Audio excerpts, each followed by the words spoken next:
आज 7 दिसंबर को गुरुजी पंडित प्रदीप जी मिश्रा द्वारा महाराष्ट्र जलगांव में वाची जा रही श्री देव महादेव श्री महापुराण की कथा के तीसरे दिन की कथा आज पूर्ण हो चुकी है। और आज की कथा को शुरू करते हुए गुरुजी ने बताया कि हमें शिवलिंग पर कहां पर बैठकर जल नहीं चढ़ाना चाहिए।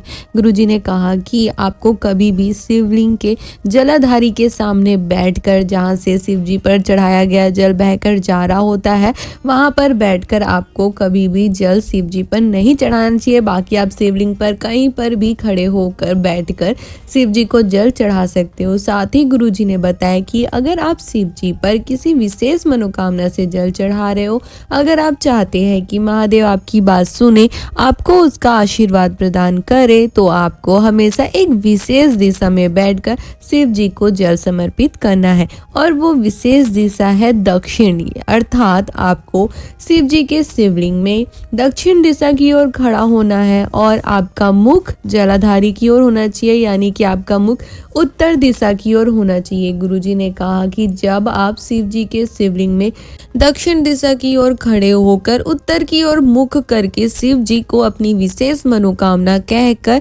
जल को धीरे धीरे समर्पित करते हैं, तो गुरुजी ने कहा कि श्री महापुराण की कथा वर्णन करती है कि महादेव आपको निश्चित ही उसका फल प्रदान करते हैं और यह निश्चित है कि आपकी वो मनोकामना महादेव पूरी करते हैं। श्री महापुराण की कथा में उत्तर दिशा का बहुत ही अधिक महत्व होता है। साथ ही गुरुजी ने कहा कि सभी लोग अपना घर पूर्व में बनाते हैं या फिर पश्चिम में, कभी भी उत्तर या दक्षिण में नहीं बनाते हैं। सभी के घरों में जो उनका पूजा स्थल होता है, पूजा का स्थान होता है, वो भी पूर्व में ही होता है या फिर पश्चिम में होता है।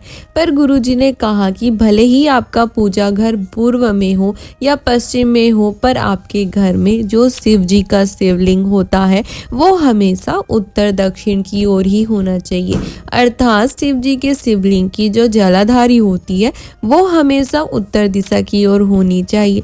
जब आप रोज शिव जी पर दक्षिण में खड़े होकर उत्तर की ओर मुख करके अपने हृदय की बात अपने दृढ़ विश्वास के साथ अपनी मनोकामना को शिव जी से कहते हुए, विनती करते हुए शिव जी को जल समर्पित करते हैं, तो यह निश्चित है कि महादेव आपसे प्रसन्न होते हैं और आपकी सारी मनोकामनाओं को पूरी कर देते हैं। साथ ही गुरुजी ने कहा कि जब भी आप अपने घर में पार्थिव शिवलिंग बनाकर पूजन करें, अभिषेक करें, तो भी आपके पार्थिव शिवलिंग का जो दिशा है वो उत्तर दक्षिण ही होना चाहिए। आपको अपने दुखों को, कष्टों को, तकलीफों को और महादेव की विशेष कृपा को प्राप्त करने के लिए अपने पार्थिव शिवलिंग को उत्तर दक्षिण दिशा में रखकर ही पूजन अभिषेक करना चाहिए। यानी कि पार्थिव शिवलिंग का जो जलाधारी है उसका मुख उत्तर दिशा की ओर होना चाहिए। इस प्रकार पूजन करने से महादेव आपको निश्चित ही उसका फल प्रदान करते हैं, आपके सारे दुखों को, कष्टों को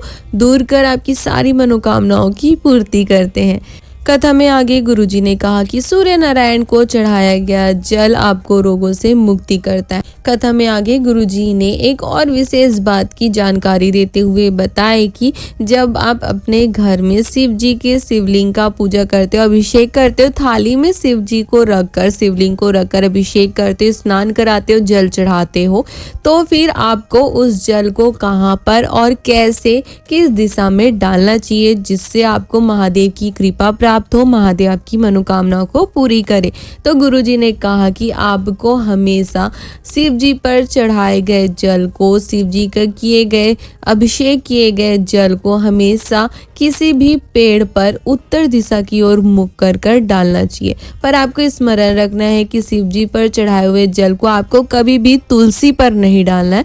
बाकी आप किसी भी पेड़ पर इस जल को समर्पित कर सकते हैं। गुरुजी ने कहा कि इस प्रकार से आप किसी भी पेड़ पर उत्तर दिशा की ओर मुख कर कर जल को डालते हैं तो महादेव की विशेष कृपा प्राप्त होती है। इतना महत्व होता है उत्तर दिशा का। उत्तर दिशा आपको महादेव आपका आशीर्वाद दिलाने वाला होता है, महादेव की प्राप्ति कराने वाला होता है, महादेव को पाने वाला होता है। कथा में आगे गुरुजी ने कहा कि कई लोग कहते हैं कि शिव जी पर जल ना चढ़ाओ, रोज शिव जी पर जल चढ़ा रहे हो और एक दिन शिव जी पर जल नहीं चढ़ाए तो शिव जी क्रोधित हो जाते हैं। अगर आप शिव जी पर धतूरा नहीं चढ़ा पाते तो महादेव रुष्ट हो जाते हैं, बेलपत्री नहीं चढ़ाते तो महादेव रुष्ट हो जाते हैं। शिव जी पर अगर आप जल चढ़ाना भूल गए तो शिव जी रुष्ट हो जाते हैं। तो गुरुजी ने कहा कि शिव महापुराण की कथा वर्णन करती है कि महादेव बहुत भोले हैं। अगर आप शिव जी पर रोज जल चढ़ा रहे हो और एक दिन आप जल नहीं चढ़ा पाए या रोज आप शिव जी को धतूरा बेलपत्री नहीं चढ़ा पाते, समीपत्र नहीं चढ़ा पाते, तो भी महादेव आपसे कभी भी रुष्ट नहीं होते, कभी भी क्रोधित नहीं होते हैं। शिव महापुराण में कहीं भी नहीं लिखा है कि आपके जल नहीं चढ़ाने से, आपके रोज धतूरा बेलपत्री नहीं चढ़ाने से महादेव आपसे रुष्ट हो जाते हैं। गुरुजी ने कहा कि अगर आपका हमारी वाणी पर भरोसा नहीं है तो आप गीता प्रेस गोरखपुर की शिव महापुराण की किताब लाकर भी पढ़ सकते हैं। शिव महापुराण में कहीं भी नहीं लिखा है कि आपके जल नहीं चढ़ाने से, बेलपत्री नहीं चढ़ाने से पूजन में कहीं गलती हो जाती है तो महादेव आपसे रुष्ट हो जाते हैं। महादेव कभी भी आपसे रुष्ट नहीं होते हैं। गुरुजी ने कहा कि जिस प्रकार छोटा बच्चा अपनी तोतली भाषा में जो भी बोलता है उससे माता पिता प्रसन्न नहीं होते हैं, रुष्ट नहीं, उसी प्रकार अगर आप छोटी मोटी गलतियां कर भी देते हैं पूजन में तो भी महादेव रुष्ट नहीं होते हैं, आपसे प्रसन्न नहीं रहते हैं। कथा में आगे गुरुजी ने कहा कि अगर आपका व्यापार नहीं चल रहा है, नौकरी नहीं लग रही है, जीवन में कुछ भी अच्छा नहीं चल रहा है, जीवन में हमेशा दुख और कष्ट ही आ रहे हैं, तो आपको आप जहाँ पर भी बैठे हो परीक्षा देते समय या व्यापार की जगह पर, आपको जहाँ भी आप बैठे हो परीक्षा देते समय या व्यापार की जगह पर वहीं पर ही बैठकर आपको श्री शिवाय नमस्तुभ्यम मंत्र या पंचाक्षर मंत्र नमः शिवाय या षडाक्षर मंत्र ओम नमः शिवाय का स्मरण करते रहना चाहिए, जाप करना चाहिए। आपका व्यापार भी चलेगा, आपको व्यापार में उन्नति मिलेगी, बरकत मिलेगी, आपको परीक्षा में सफलता मिलेगी और साथ ही जीवन के सारे दुख तकलीफ कष्ट मेरे महादेव दूर कर देंगे, ये निश्चित है।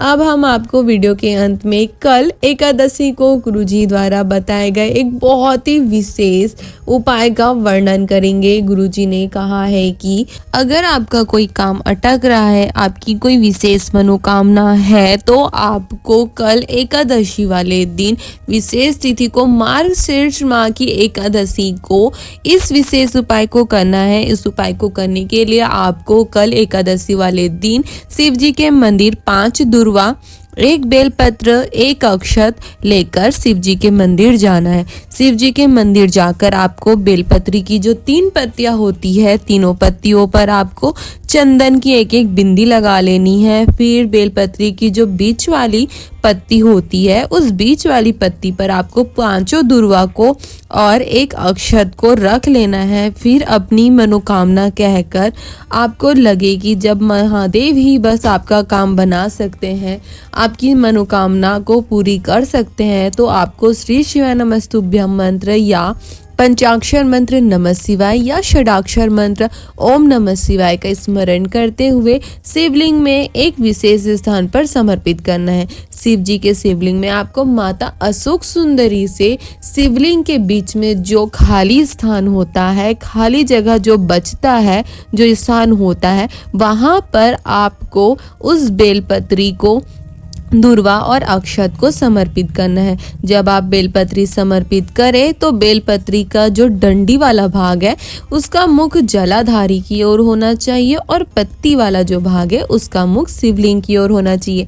गुरुजी ने बताया कि शिव महापुराण की कथा वर्णन करती है कि चाहे जो भी हो, ना भी आपका अटका हुआ काम हो, चाहे जो भी मनोकामना हो, महादेव आपके सारे मनोकामनाओं की पूर्ति के सारे रास्ते खोल देते हैं, आपके अटके हुए कामों को बना देते हैं।